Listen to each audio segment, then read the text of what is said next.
problem segment tonight. Should government bureaucrats be able to force your kids to take sex education? Well, New York City Mayor Michael Bloomberg says yes. In the upcoming school year, Mr. Bloomberg will require kids as young as 11 to take a semester of sex ed. And we're not talking about kissing, holding hands stuff. We're going to talk about graphic stuff that would make most adults uncomfortable. And some New Yorkers are not happy about this. These curricula will leave students confused, misinformed, and vulnerable. Parents should be the primary educators of their children when it comes to matters regarding sexual activity. We believe that we do our young people a disservice when we teach them how to reduce their risk, when we should be teaching them how to avoid it. With us now to discuss is Dr. Marian Grossman, who you just saw is a child psychologist and author of the book, You're Teaching My Child What? And Dr. Stephen Lamb, he's a professor at the New York University School of Medicine. Okay, let's talk about this, because for about 20 years, New York has been pretty active, right, in sex education, public schools. I think they've distributed condoms to those students who want them, and still we see a lot of STDs, and we see, you know, extremely high number of abortions in New York City.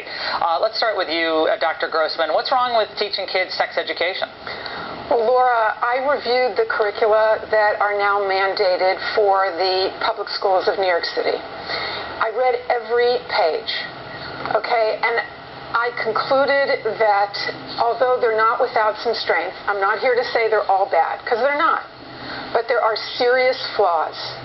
And parents who think that their children are going to receive a firm, no-nonsense, delay sex until you're older message are in for a surprise, because these curricula have loads of green lights for teen sex. So Dr. Lamb, she's basically saying this is a permission slip for early sexual activity for young people, when all evidence points to the fact that the earlier you have sexual intercourse for kids at this age, 11, 10 years old, the harder your life will end up being. Tell us about it. Well, you know, this is not a debate as to whether we're promoting sex in teenagers, but rather whether we are promoting sex education, which is critically important. The abstinence-only programs have been, you know, we've spent $1.5 billion on this over the last 10 years in the United States, both federal and state, and we have 750,000 unwanted pregnancies. We have STDs, which are going through the roof in women. I mean, this is But we've had decades of sex education. Well, we were told, were we not, that the condom distribution, that the sex ed in New York, which is, again, they've had sex ed in New York.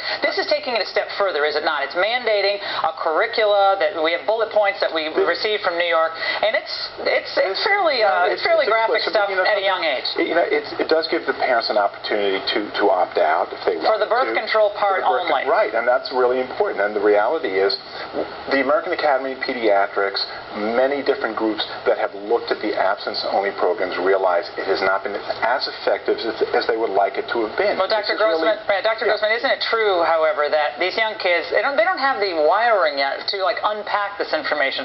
It's fairly sophisticated information for kids, I guess, in junior high, and as young as 11 are going to start hearing this message. And if I'm a parent, let me just tell you this. If I'm a parent, and this is the kind of stuff they're trying to teach my kids, I'm saying, you know something, I prefer if I do this at home. You have a lot of other subjects to cover. This is what I'm going to cover. But Mayor Bloomberg says parents aren't doing the job, Dr. Grossman. We're going to do it. That's what he says. What's your response? Well, they're also saying that these programs are going to do exactly what parents want, which is to just shine a big red light on teen sexuality, but they don't do that.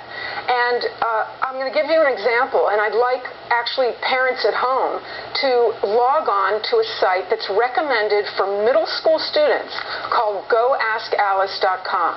GoAskAlice.com, please. If you get anything out of this talk tonight, I want people to log on there. That website provides not only information about activities that parents don't want their kids to participate in, but they don't even want their kids to know about these things.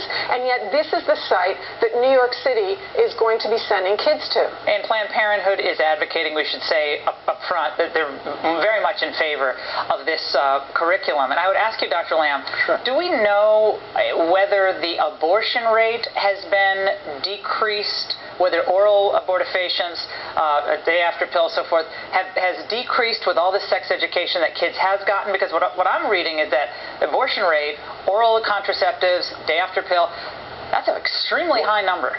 The pregnancy rate has declined. That doesn't take into account the abortion rate, does it not? No, but it has declined by about 75%, and they That's because agree, these babies are being flushed and away, they right? agree that it's probably due to contraception, education. Look, once again, this applies to all kids, and many of the students in New York in the lowest socioeconomic groups are not lucky enough to have parents who are highly educated, highly motivated, and highly communicative about sexual education. These kids are learning it from other 11-year-olds. I don't think that's a good idea. How effective is condom use among kids? I mean, I've read some studies where it's actually not very effective. We're almost out of time, but that's also a problem here. No, I mean, I just want to respond.